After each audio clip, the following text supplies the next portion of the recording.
Before we begin, I just want to say it's absolutely an honor to have you on, Appreciate that. and it's just really cool how it feels like it makes sense to have you on this podcast, and it's cool to see how it works out. When you and for that reason, I might be a little bit tense when you are on a forum. And do you ever feel that feeling when maybe it's almost like crazy how this has worked out and I'm in this position? And how do you deal with that tense feeling? Yeah, yeah. I mean, there's pressure in those situations for sure. Right. And I definitely look around all the time and think like, wow, like how am I here now? Right. From a kid who's going to go to med school to all of a sudden being one of the younger judges, the youngest judge at the courthouse at the time, but there have been others. To leaving all that behind and sitting at this table with other candidates vying for the same job that I feel like I was born for in some Yeah. ways. I love the idea of being a mayor just because you can do so much. You can do so much to change your city and change people's lives. But yeah, that tension. I'll tell you, you got to breathe through it. Right. I learned that a long time ago. Being a Is there a certain breath practice that you follow? Yeah, I kind of like an easy one is like 4, 4, and 4, and it's like four The box, in, right? Yeah. yeah, the box, 4 in, hold 4, 4 out. I usually focus on just like a real deep in and Yeah. like a Yeah. good slow out, and that generally calms the nerves. Oh yeah. But I think it's the box that if you feel that anxiety or whatever it is, I think anxiety is natural. We kind of make it bad, but anxiety and excitement Mm. are really your brain can't determine the difference. Mm. And so anxiety is attached to fear, but excitement is attached to something that you want to get into, Confidence. yeah. And so you start telling yourself, if you feel that anxiety, this is excitement. I'm actually jazzed to Yeah. be Yeah. doing what I'm doing. Yeah, I'm super glad that you elaborated on that because especially at the forums, in public it's easier to be confident, but whenever I see at the forums you're equally confident, and it just seems like the poise is just it's unmatched at times. So I'm glad that you're able to explain how you get to that point. Yeah, and it's when you're walking the path you were supposed to walk, it's easy to be confident. Yeah. And I pray that it never looks like arrogance because I know I strive to stay humble. Mm. I don't really have much trouble staying humble, but I never want confidence to look like arrogance because I'm just confident that I'm walking the path I'm supposed Right. to be walking, and that does give a great deal of confidence. Incredible. Yeah. Welcome to the Gulf Coast. Welcome to the Gulf Coast. Welcome to the Gulf Coast. Welcome, guys, to the Gulf Coast Music Podcast. Today's new wave, Spiro, Mr. Spiro. I was going to try to pronounce the last name, but we'll keep it as Spiro. We'll give it to the people. It's Cheriogotis. Thank you. So if you think of sitting a goddess in a chair, you chair a goddess. Perfect. Cheriogotis. That's pretty much how I learned everything, was by euphemisms. Yeah, I got to. Didn't actually learn the meaning of things. Tricks. What's your favorite type of music? What are you listening to? Somebody asked me that the other day, and it's hard to say because I feel like different types of music fit different times and like activities. Like I grew up listening to a lot of 80s music on the way to school. Yeah. My mom listened to a lot of 80s hits. Love some 80s. Of course, then I came up in the 90s and like grunge, Nirvana, Right. Stone Temple Pilots, Blind Melon. Weezer's kind of in the later edge of that, but man, that Weezer Blue album, listen to it all the way through. It's Okay. a classic. And then later on, I really got into kind of 70s rock, 60s and 70s rock. Some Beatles. Love the Beatles. I was going to say, you strike me as somebody who would like the Beatles. Yeah. They're very simple in terms of their melodies, and yet they're legendary because of how they were able to identify the right simplicity. Yeah, profound in many ways. But I remember getting back when you used to buy CDs. Right. I had tapes. That's how I came up. I still had like cassette tapes. We got some tapes. Yeah. BMG music. Ooh. Anyway, so CDs, and the Beatles came out with, I can't remember the name of it, but it was just a white cover with a green apple on it, and it was just kind of an anthology of all their music. Okay, gotcha. It's probably the greatest hits. Yeah, it was, but it was like 8-10 CDs worth, so it was a lot. Damn. Got the discography. But yeah, and so like, but definitely some, Allman Brothers, Marshall Tucker, all that, like, really grew up. I was bumping a lot of that when I got my first car, my first Bronco. The Allman Brothers have a song called "The Ramblin' Man," and as a mayoral candidate, you have to be a rambling man. Got to be on the move. You have to. How are you able to stay just energetic in that monotony? I will say it's not it is constant motion, but it's not monotony because you're doing so many different things. Gotcha. Meeting so many different people. So that, I don't know, that makes it easy to keep going. It does stay interesting. But I'll tell you, B12, I got these methylated B12 drops. Get some.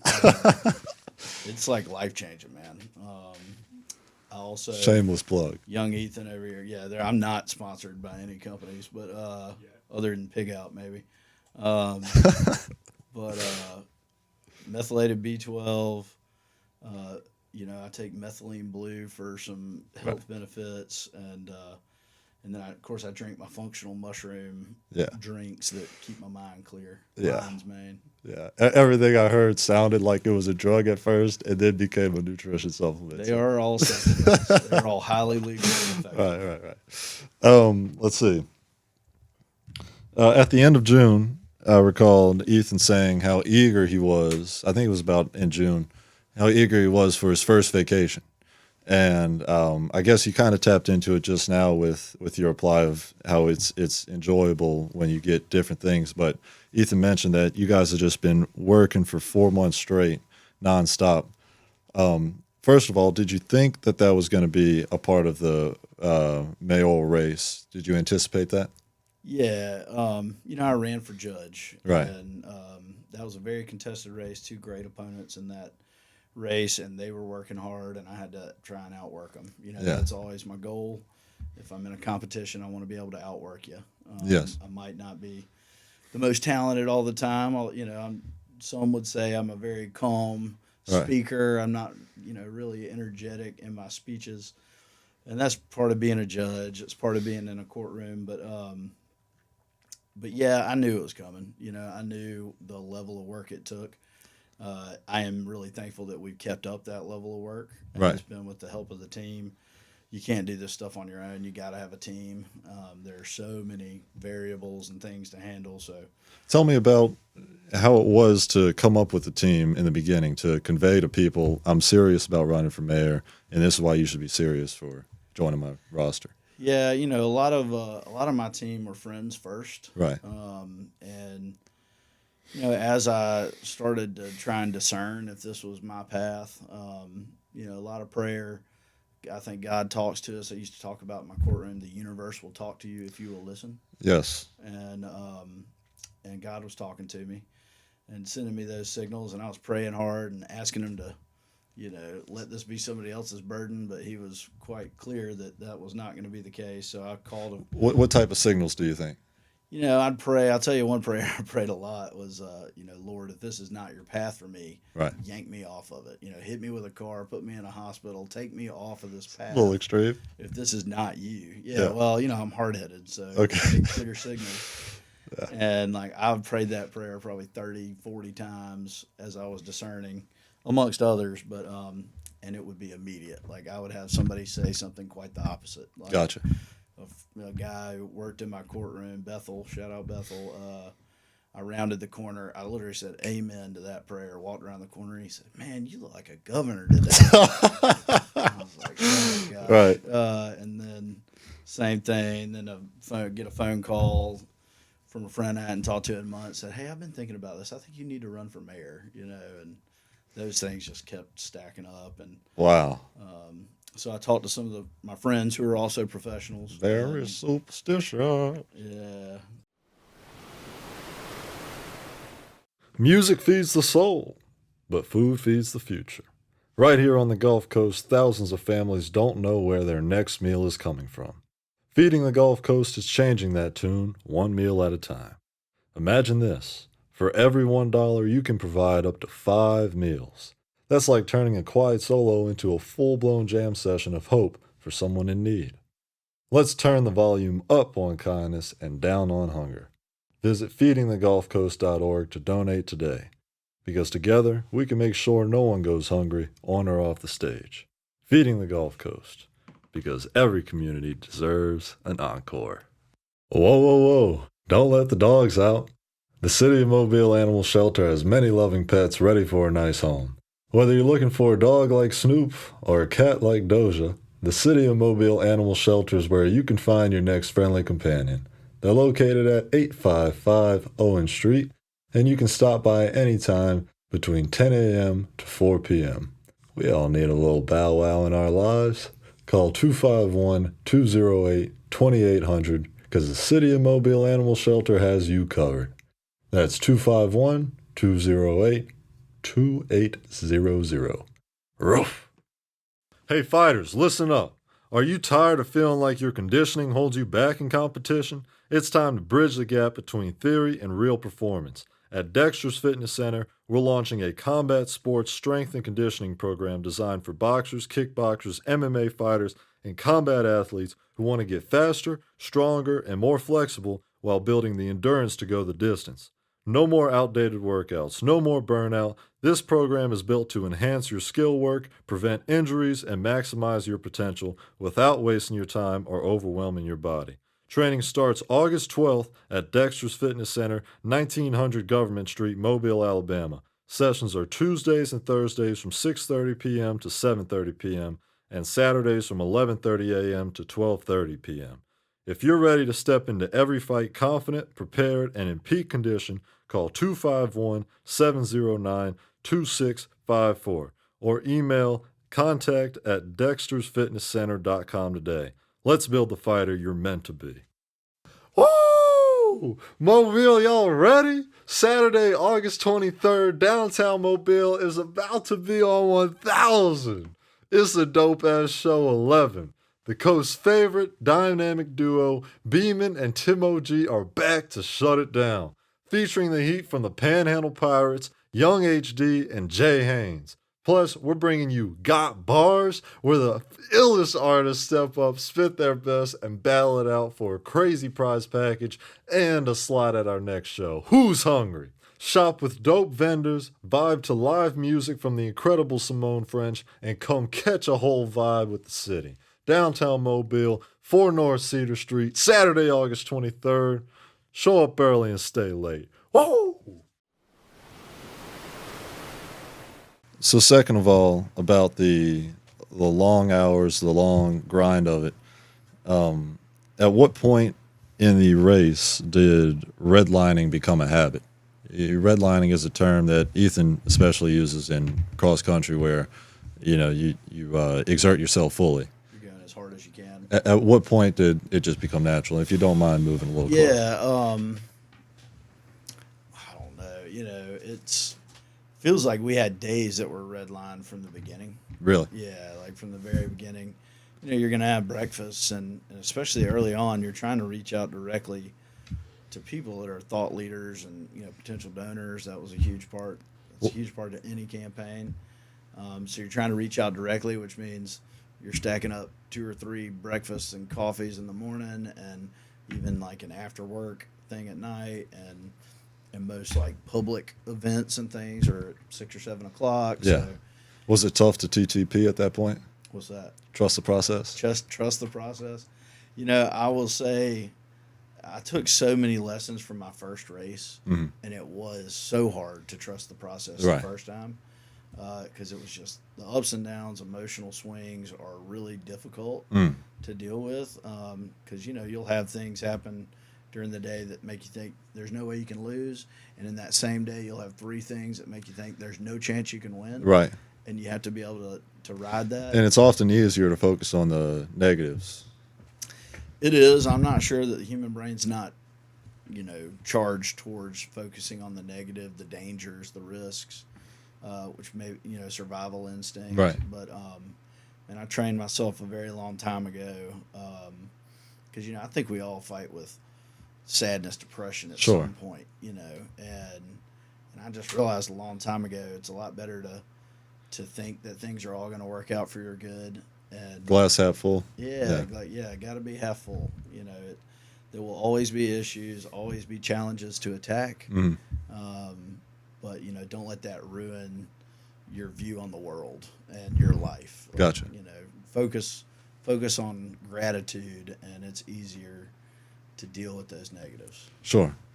Lastly, musicians get used to performing these ridiculous hours, and they kind of have a certain thing that they point out from each performance that helped them that time. Man, the fans are great afterwards. I really enjoyed the staff there. Yeah. Except they have something that keeps them hungry, despite it being a monotonous grind at times. Is there something that stands out to you that you're able to stay hungry in this race? I mean, it's always meeting that new person Yeah. who has seen us somewhere, heard us somewhere, and come out. We had a debate forum this week, and this couple that were older than me, they weren't old, but came up and said, "We came here just to see you because I heard you on a podcast or I heard you on an interview," and realizing that what we're doing is working, we're reaching people, and that's the whole goal. So we're reaching people with the right message, and they're hearing it and jumping on board. So anytime I get one little Yeah. clip of that, it Yeah. keeps me going. Yeah. It's another. Every yard sign I see too, Yeah. little boost. Shout out E. Yeah, big time. Oh, given that you became mayor, what would it feel like, do you think, to make life-altering decisions? I'll tell you, I feel like I felt that. As Yeah. a judge, That's a good answer. you do that, and it's often very localized, very individualized. Every decision you make in a courtroom is going to change someone's life in some way. Mm, And yeah. if you really start to stretch that out to their family, their friends, the people who are taking care of their kids, Right. or their business or their home, and while they're potentially locked up, and whether you keep them locked up, whether you give them a chance, I've made thousands of life altering decisions. Yeah. And I pray every one of them was right. Do you find that it's easier to make those decisions if you're better at making minuscule decisions in your day-to-day? Yeah, I mean, I think it takes discipline to be your best self. And Right, that is right. making those small decisions Right. and doing the things that you don't always feel like doing, but you need to. Right. So, yeah, I think when your life is more disciplined and less cluttered, it's easier to look at others. But, it's tough. I'll tell you, it's tough with a business and a bunch of kids and, Yeah. a wife, family. There's a lot going on at all times and a lot to juggle. But, you can't ever lose sight of the big picture. And to me, the big picture is making the lives of my family better, making the lives of citizens better, Right. making individual lives better as a judge. Do you find that sometimes you get lost in the big picture? Because I feel like if I take too much time and see the big picture, then I'm like, man, this is too much to handle. I can't imagine. Yeah, it can be overwhelming. I feel Right. like when you see the big picture and how things are working together, I think that helps you put pieces together and in the right place to Right. assist in all areas. And I talked about it with our platform. Transportation and job growth and workforce development. They all kind of work together, and Sure. and affordable housing, like to provide. So they all kind of fit. And if you can see that, I think it's helpful to get further faster. But life can be overwhelming. We're going to face trouble and struggle, And I do think that's where gratitude comes in. If you stop to think about the things you're thankful for and not the things you're worried about, Absolutely. it kind of deletes that anxiety and worry and pressure. If you just realize, like, man, I got a roof over my head. For sure. I Sure. got food in my belly. For sure. Just taking a second to point five it, you can get lost in the zooming in of everything. For sure. Do you think it was tougher in the early stages of being a judge or tougher in the early stages of a mayoral race, and why? Well, probably the early stages of a mayoral race. A lot, Really? Yeah. I don't know. I'd been living in courtrooms for my whole career. Gotcha. And so I had seen so much of what happens in court. There really weren't that many surprises to me. Sure. I did have, I focused on criminal law Right. as a lawyer. And so I had a lot of learning to do on the civil side, but a lot of it I did know from school and other things. And so I learned with the mayoral race, it's just so wide open. Yeah. You never know what's coming next. And there's a lot that you can't control too. Yeah. You got to control the controllables. Right. And in that moment, beginning something like that, of course, I had just stepped off the cliff and left my job and my retirement. And it happened to snow 8 inches that day. Wow. It was the snow day, and so I really couldn't get out in the community. Yeah. It's like an avalanche. That's Actually, not, I took the kids to go like ski down the hole right here next to Yeah. right by the golf course. So it was a lot, Right. It was, thankfully I had that. I was centered on knowing that this was part of my plan, and it's not a plan I came up with, Right. but a higher power, and so whatever happens is going to be for my good, and so I was trusting in that. But it's hard early on because you don't. The team wasn't fully put together. The Right. money wasn't in the bank. We had a lot to do. Yeah. And so you can get a little overwhelmed in those moments. For sure. Yeah, I imagine it's a skill that you definitely develop, of like the overwhelming amount of text and people that you meet, that you're just able to kind of eat bite-sized portions at a time. Yep, one bite at a time. Yeah. What is it like being a judge? And is there anything that being a judge prepared you for in this mayor race? Yeah, I mean, being a judge is a really awesome responsibility. Right. I'm in a lower court, but I'm the first stop for anybody who's either in trouble or has some wrong they're trying to right through a suit.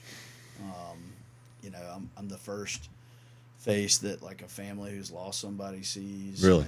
And so you feel that pain, you feel that difficulty and heartache sometimes.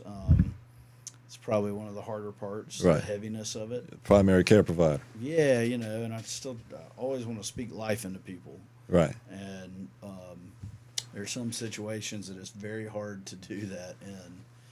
But I just tried to make sure people knew that I, respected and cared for them, that I loved them, Mm. and even if that means I'm giving you the opposite of what you want, it's Right. because I believe it's what the situation calls for and what you need. And, the truth is some folks need to be behind bars, at least for a time, if they're, Putting time out. yeah, you gotta be. And doesn't mean I hate them, doesn't mean I wish them ill. Right. But I got people to protect. Right. I was going to say, and we can keep his name disclosed. Not that it's a big deal, but you'd mentioned a guy that you'd seen in public following a prosecution, Yeah. and it was cool that you guys were able to be so cordial and friends despite the event of the case. Do you see that often, and how does that feel?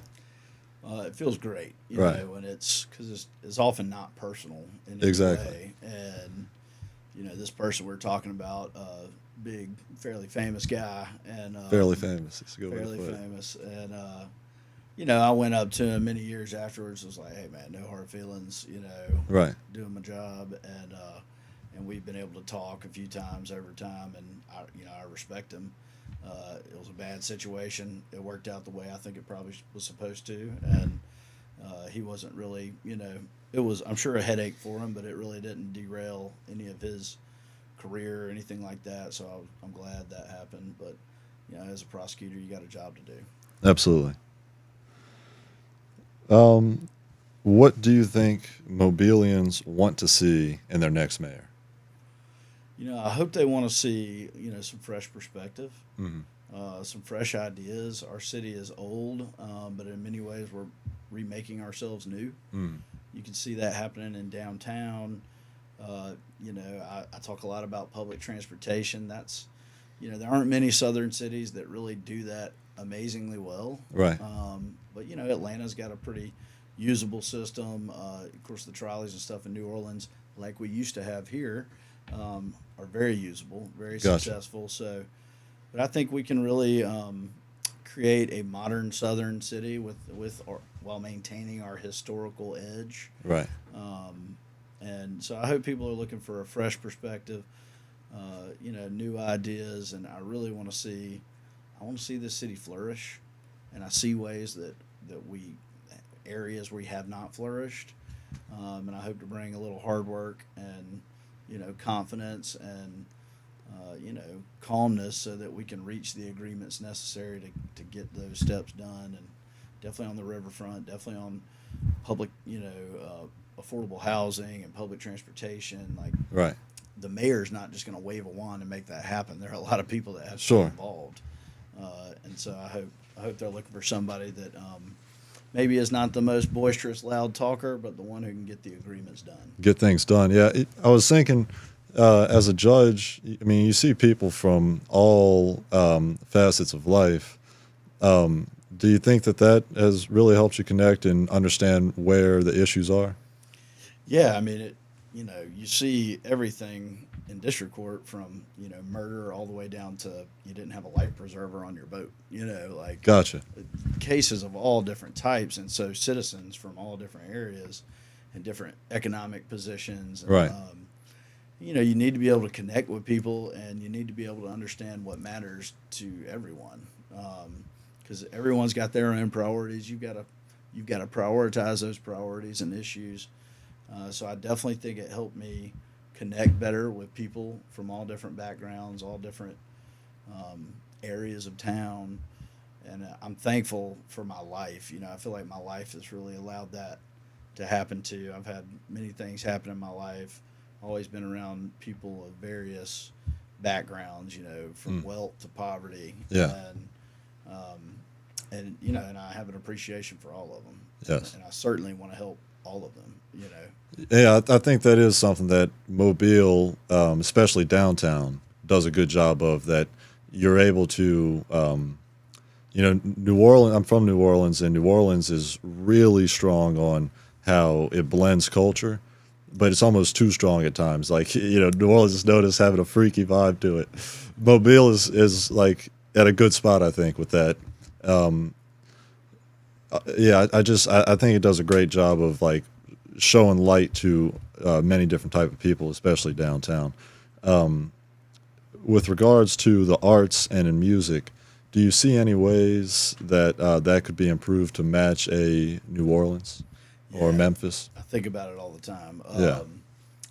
Like Visit Mobile is a great group, and they, for a time, have been paying buskers to just perform outside, Yes. around Cathedral It's Square. a great term. Yeah. And Bienville, and like, man, when you walk out of a restaurant at lunch and you hear a saxophone playing, it's a good day. Yeah. That's nice. So I would love to see more of that. I'd love to encourage that more for people just to set up for that purpose. We've got to pay them now. Hopefully, people appreciators of the arts like Absolutely. ourselves will start throwing a few more dollars in those guitar boxes, but so it'll be more natural. But that's all, as we increase tourism, Right. the better that can happen. And we got to give people the places they want to go. Right. I look at the arts, especially. We've got a lot of great artists here. We have some great groups doing wonderful things for artists. The Museum of Modern Art's great. I saw John Carfagno, who runs that, yesterday. They've got a great group, but we've got the Contemporary Arts here and the Mobile Arts Council. And let's find some ways where we can find spaces for artists to be and pursue their art and display their art. Maybe set up residency downtown so they become a part of the you know, the a good culture idea. downtown too. And, Nobody would get sleep. yeah, probably not.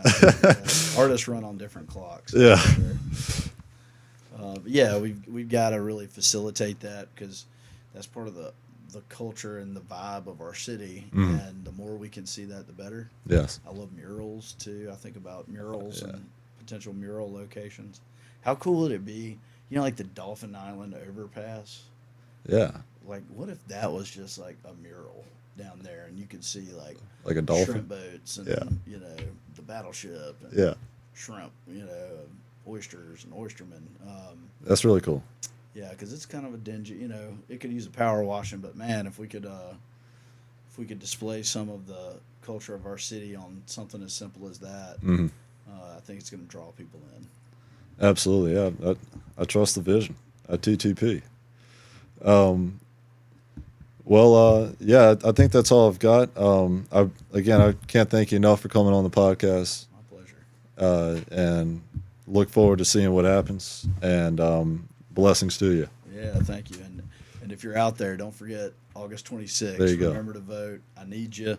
We've got a vision for Mobile that I think will change this city for generations to come in the right ways. But I got to have votes to do it. So I'm praying that the people come out and support me and our campaign, my candidacy, because I need your help to get any of this done. Spiro Cheriogotis. Spiro Cheriogotis. Thank you, guys. We'll see you in the next wave. Thank you, Q. Welcome to the Gulf Coast. Welcome to the Gulf Coast. Welcome to the Gulf Coast.